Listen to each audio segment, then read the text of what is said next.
Hi, I'm Physio Phebe.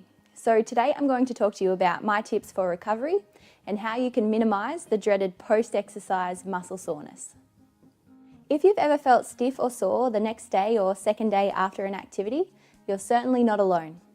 This is technically known as delayed onset muscle soreness, or in physio slang we use the acronym DOMS.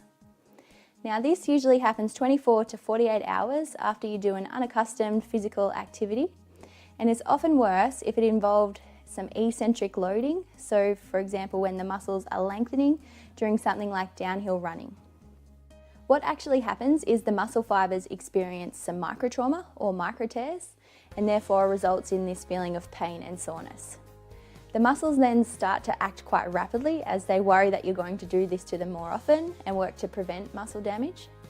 So if you start to train regularly or gradually increase your load, you will start to experience it less.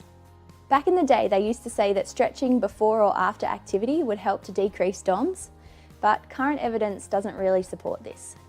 There is some evidence for the use of compression garments, in particular worn after an activity, but the best approach to minimising DOMS is to gradually increase your load. As a guideline, we often use the 10% rule. For example, with running, only increase the distance you run by 10% each week.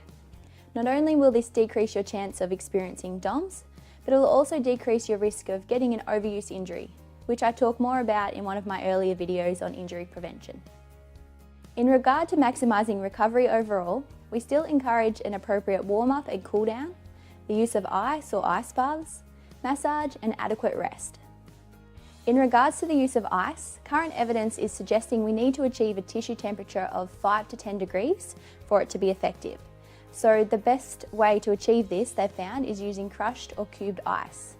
And unfortunately, the old trick of using a bag of frozen peas only gets the tissue temperature down to around 13, so it's not quite as effective.